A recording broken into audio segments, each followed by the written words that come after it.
ინდოეთის მეფემ გუნდა ფორმა დიდი ბრწყინვალე სასახლის აშენება ისურვა.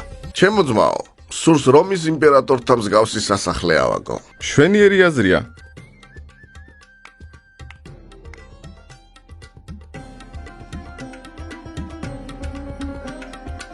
გაემგზავრე პალესტინაში და ისეთი გამოცდილი ხუროთმოძღვარი მომინახე, რომ რომის იმპერატორთან მსგავსი სასახლე ამიგოს.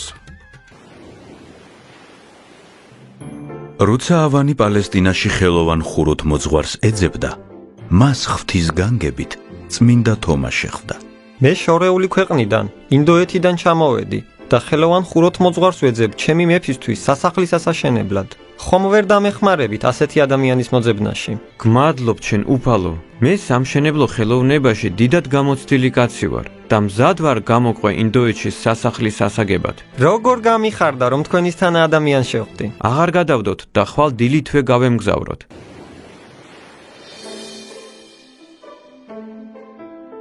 აი მეფეო, პალესტინიდან ხელოვანი ხუროთმოძღვარი გაახლეთ.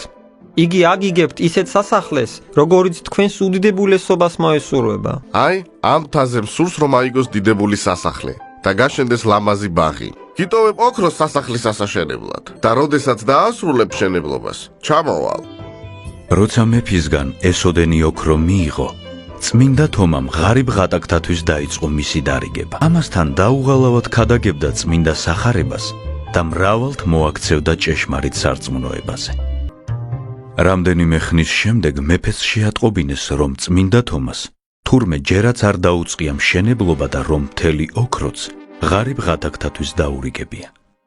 დაბა სოფლებში დადის, რომელიღაც ახალ ღმერთს უქადაგებს ადამიანებს და მრავალ სასწაულსაც აღასრულებს.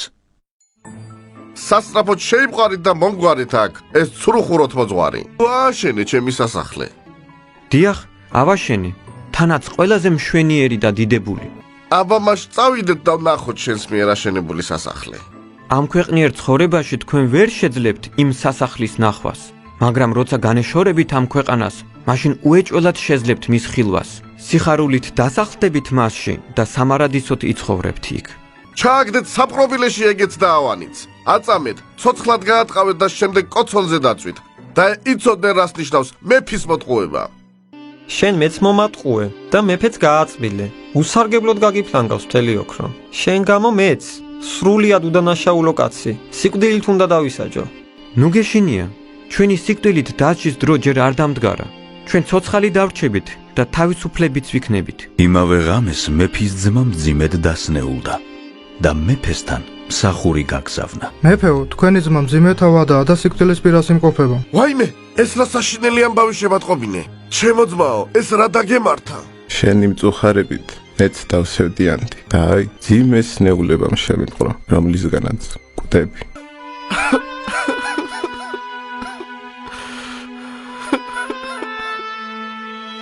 მეფის ძმა მალევე აღესრულა და უფლის ანგელოზმა ზეციურ სამკვიდრებელში აღიყვანა იგი. მოატარა ყოველივე და მრავალი დიდებული, საუცხოოდ ნაგები და ბრწყინვალე სასახლე აჩვენა, რომელთაგან ერთი განსაკუთრებით გამორჩეული და მშვენიერი იყო. რომელში აირჩევდი ცხოვრებას? ნება რომ დამთონ ამ სასახლის თუნდაც რომელიმე კუნჭულში ვიცხოვრო. მეც არაფერს ვისურვებდი. შენ არ ძალგიც ამ სასახლეში იცხოვრო, რადგან იგი შენს ძმას ეკუთვნის, რომლის ოქროთიცაა ის აგებული თომას მიერ. გევედრები, გამიშვი ჩემს ძმასთან და მე ვიყიდი ამ სასახლეს მისგან, რადგან მან ჯერ არ უწყის მისი მშვენიერების შესახებ და მე კვლავ დამაბრუნე აქ. მართლაც ანგელოზმა დააბრუნა სულის სხეულში და ხელმწიფის მკვდარი ძმაც უმალ გაცოცხლდა, თითქოს და ძილიდან გამოირკვაო. ჩემო საყვარელო ძმაო, დარწმუნებული ვარ რომ გიყვარო როგორც ღვიძლი ძმა და შესაძლებელი რომ ყოფილიყო ჩემი დახსნა სიკვდილისგან, შენი სამეფოს ნახევარსაც კი გაიღებდი ამისთვის. ამიტომ ერთ რამეს გთხოვ და უარს ნუ მეტყვე. ყოველივეს, რაც კი მაბადია ჩემს სახელმწიფოში, შენ გიბოძებ, ჩემს საყვარელ ძმას. მომეცი მე შენი სასახლე, რომელიც ზეცაში გაქვს და მის სანაცვლოდ მთელი ჩემი ქონება მიიღე. საიდან უნდა მქონდეს მე ზეცაში სასახლე?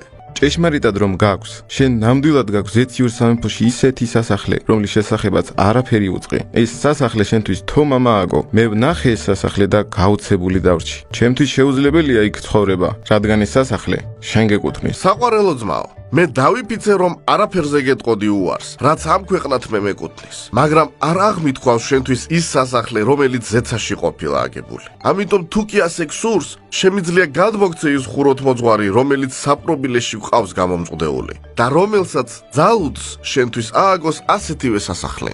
დიდი პატივით მოიყვანეთ დიდებული ხუროთმოძღვარი თომა და ავანი. შემინდე ჩემი ცოდვა, რადგან დამნაშავე ვარ შენს წინაშე. წმინდა მოციქულმა თომამ კი მადლობა შესწირა ღმერთს ასეთი წყალობისთვის და მეფესაც და მის ძმასაც ჭეშმარიტი სარწმუნოების შესახებ უქადაგა. მალე წმინდა თომამ წმინდა ნათლისღებით ნათელისცა მათ და ასწავლა ქრისტიანული ცხოვრება. ძმებმა კი მრავალრიცხოვანი მოწყალების გაღებით საუკუნო სამკვიდრებელი შეიძინეს ზეციურ სასუფეველში.